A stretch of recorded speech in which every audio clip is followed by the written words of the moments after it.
Dyslexia is an umbrella term for a lot of learning disabilities, and people tend to label someone as dyslexia if they show certain characteristics instead of going further into what their actual problem is and identifying that classified small little problem.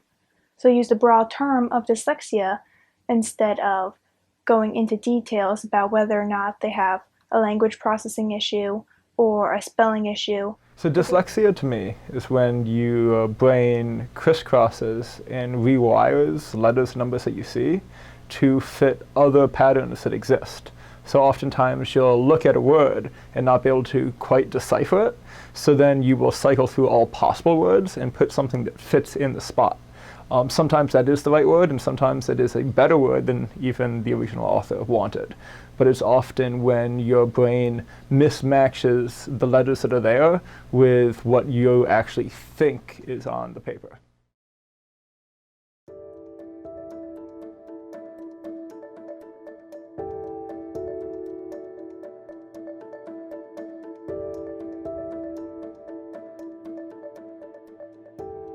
There was this time, I don't remember, it was like my first or second grade, and Megan was trying to describe the word dolphin. Okay, could not recall the word. In fact, that's a symptom of dyslexia, is unable to recall words to describe whatever it is you want to say. Kind of like a lot of senior moments. And dolphin just was not in, couldn't come up with it. But Megan really wanted to describe this story that had this dolphin in it. And I'm like, all right, can you describe this animal? Because I knew it was an animal. And I got descriptions like, it's like a puppy dog in the sea. Okay, really smart.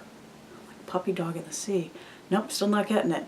And Megan came up with all these descriptions, accurate descriptions, but again, I wasn't able to guess that it was a dolphin.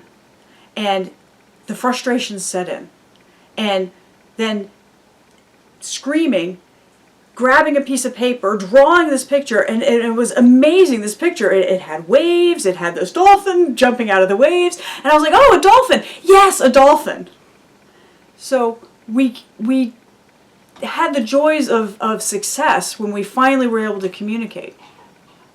Ever since I went into elementary school, I've always been told that I was an idiot or I've been dumb because I got held back in first grade. And while my mom kept on telling me how smart and beautiful I was, other kids didn't see that. They would call me names, they would punch me, they would pinch me, they would shove me, they would trip me. Basically anything you can think of they would do to me. They would exclude me from their games. I had no friends, I didn't talk out loud. I didn't talk to my kindergarten teacher until halfway through the year. So I was at a meeting presenting TNT, which is the Transformative Analyzed Cognitive Torque Test Tool. Of the presentation, when I went to the thank you slide, my fourth boss, so my boss's boss, who runs about a third of this entire site, made a comment to my immediate manager, and he goes, "Oh, Andrew spelled my last name wrong." And then my manager goes, "He spelled mine too." And it was really funny because in both cases, they were standing off of the ideas that I presented and the brilliant math and the brilliant concepts that were there present in the meeting, and not the fact that I may have botched the spelling of my two biggest managers' names. Right, and some people have talked about the dyslexic advantage, and I do see it. A lot of our students have the spatial and visual talent. A lot of them want to go into fields that seem to favor those talents, like, for example, design, art, architecture, engineering. Growing up with dyslexia, you get tested. So one of the reasons they can tell that you're dyslexic, if you're a gifted or very smart individual, is they give you an IQ test, and they look at all these different parameters of how your brain works.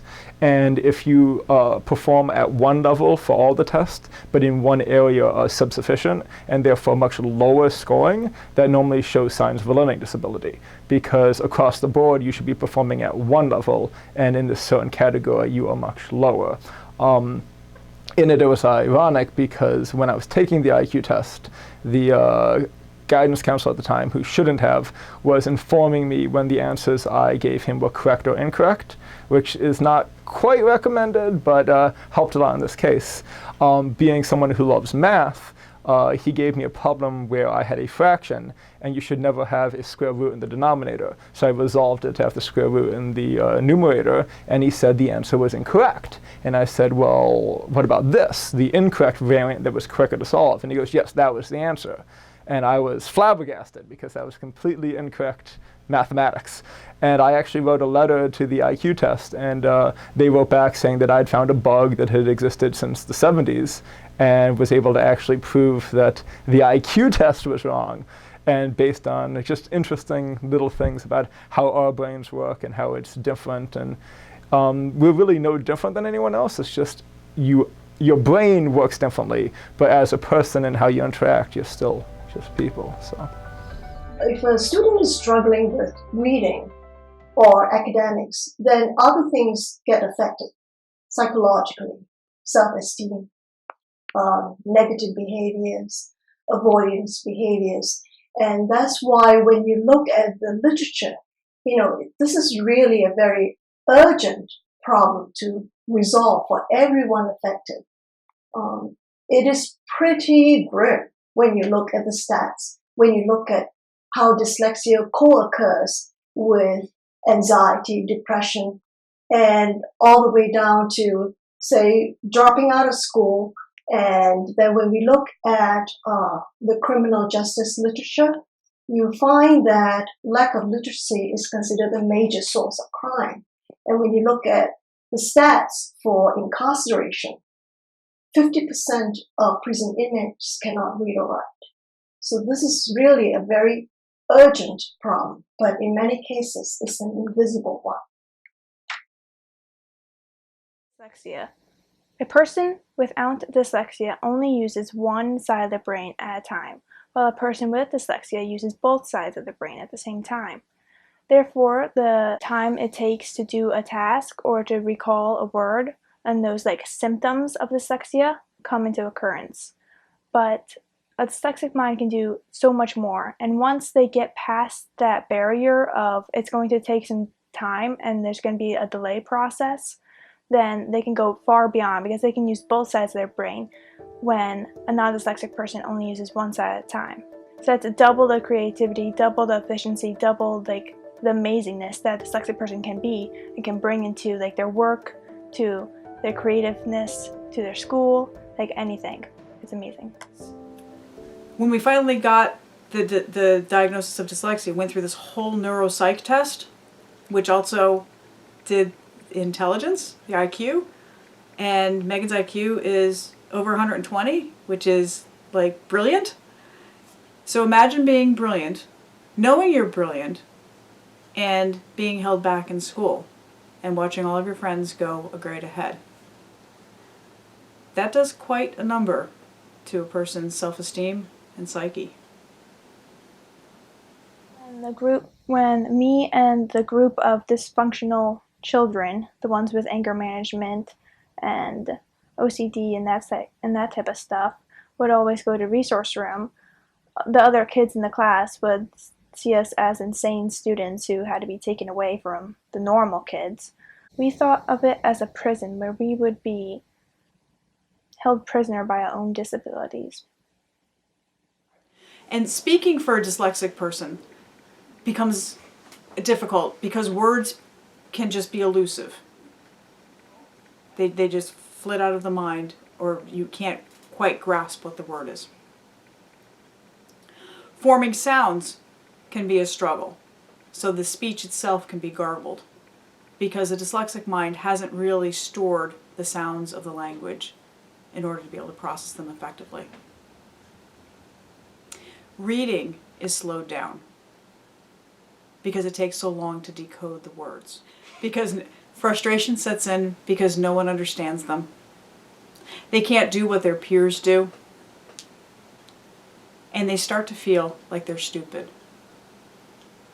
Anger sets in because everyone seems different from them. And then depression sets in because they feel a sense of hopelessness and they feel like a failure. So dyslexia is not just the ability or inability to read and write. It is quite a debilitating condition.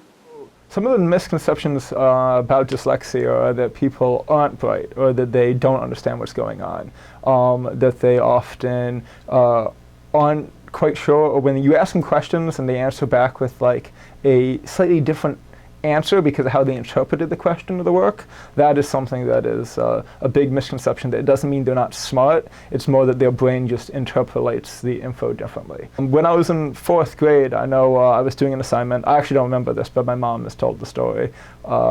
And I got in big trouble because I was assigned an assignment, and I was working on it, and the teacher said, "Now who remembers when I said to do this?" And I raised my hand because I remembered her saying to do this, but I didn't do it yet. I actually hadn't done it. And I got in big trouble for what they thought was me being flippant and saying, "Oh, I remembered it," but not actually doing the assignment, which was very interesting because to me, I was like, "Oh, I remember you saying that," but I never got around to achieving it. And I think some of that comes into how your brain takes in instructions to then what it actually implements and does on the back end. I wish people would view dyslexia as a full spectrum language processing problem. That it's not just for reading and writing. I also wish that educators would be able to learn to recognize the signs of dyslexia in their students so that they can start tailoring the way that they teach. Maybe talk a little slower, maybe give a little bit more time, maybe test in different ways earlier than what we had to go through.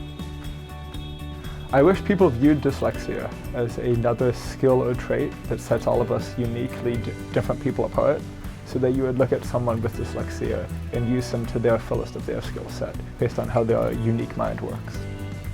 My message to other people would be, give the other person the benefit of the doubt. When you see somebody can't follow what you say, or seems to be in a daze, or seems to be very forgetful, or doesn't seem to want to do the task, it could be a language issue. Life with a dyslexic child can be heart-wrenching because you don't know how to help them. As a parent with a child with dyslexia, I have done an awful lot of research, reading numerous books and talking with many experts. Let me explain something to you. The non-dyslexic brain has what I would describe as a superhighway. As words come in, it goes to the back of the brain where the sounds are stored. And there's a superhighway in which the non-dyslexic brain can retrieve those sounds. How can people believe that dyslexic people are stupid when Albert Einstein is dyslexic? Like, Pablo Picasso is dyslexic, Bill Gates is dyslexic. That's just to name a few. Like, how can you believe that the smartest people ever are dyslexic and you think that they're stupid? I would really like to have people understand that that's why it takes time for the dyslexic to process language, whether it be reading or writing or spelling. It's not because they're stupid. It's not because they're not understanding stuff. It's not because they are lazy. It's not because they're misbehaving. It's because it takes time for the language to get into their brain and for it to get out.